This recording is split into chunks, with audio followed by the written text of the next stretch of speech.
A medicina árabe, ela começa, né, lá no Império Árabe, quando ele teve seu início no ano de 630, né, com a unificação de algumas tribos da Arábia, e eram por meios da doutrina islâmica. Então, o Império Árabe teve seu início em 630, com a duração de 6 séculos, estabeleceram um império que se estendeu até a Europa, e ele foi qualificado pela monarquia abássida.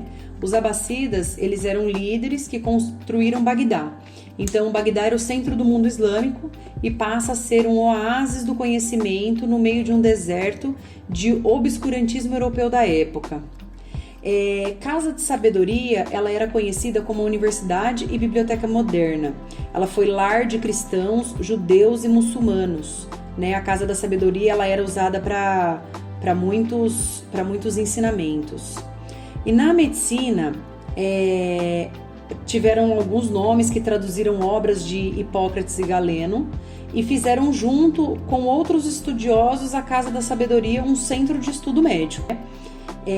O Hipócrates, que ele é considerado o pai da medicina, que muitos estudiosos da época usaram os ensinos de Hipócrates para pôr em prática durante o seu reinado.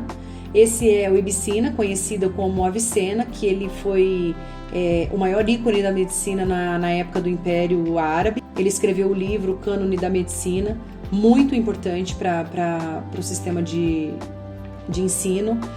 Aqui são alguns exemplos de como eles desenhavam esses sistemas, o sistema do nosso corpo humano. Então, todos os sistemas foram descritos dentro do cânone. Esse aqui é o mapa de toda a trajetória do Avicena. O Avicena, ele passou por muitas partes da Arábia e foi ele era muito reconhecido, porque ele era um estudioso muito inteligente, muito influente. Outros influentes também foi Nafis, que descobriu a pequena circulação, o Baitar, que descreveu infinitos medicamentos, e o Razi, que tinha teorias psicológicas. Então eles trabalhavam juntos, né?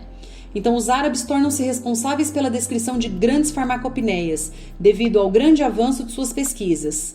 Então, esses avanços na química permitiram o tratamento de diversas doenças. A varíola foi uma delas na época.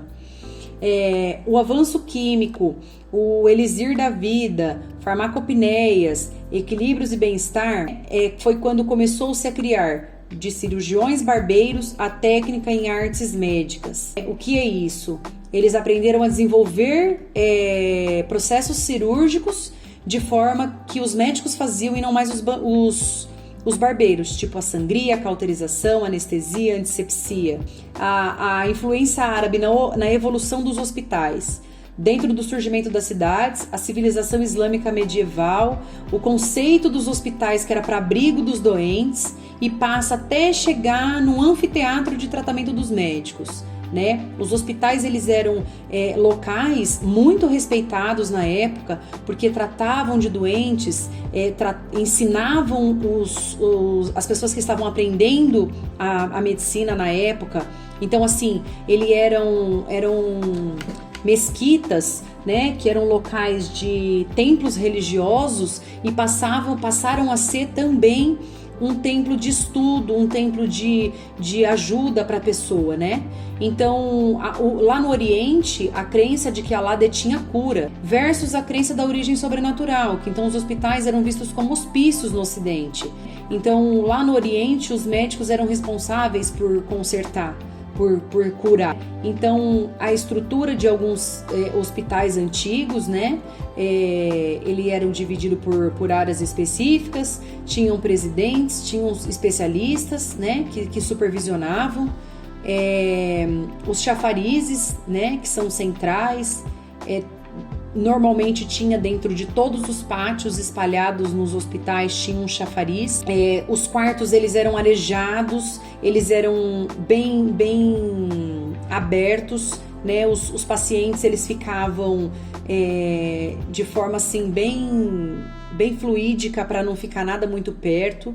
Então era usado muitas ervas, muitas resinas, usava muito incenso. Então muito da medicina de plantas era usada nessa época e que se usa até hoje em alguns lugares, né? Então, o uso do ópio para matar a dor era conhecido desde os tempos antigos, né? Essa droga ela era usada para fazer a pessoa perder a consciência antes de uma operação. Então, ele seria o anestésico nos dias de hoje. Então, a gente pode concluir que é de extrema importância para a história da medicina a participação dos árabes. E dentre todos os legados deixados, criações feitas e estudos desenvolvidos em uma época em que a ciência era totalmente precária. E aqui uma frase do Avicena, que a imaginação é metade da doença, a tranquilidade é a metade do remédio e a paciência é o primeiro processo para a cura. E por quê? Porque o que a gente pode ver é que o Avicena trabalhava junto com uma medicina de tratamento psicológico.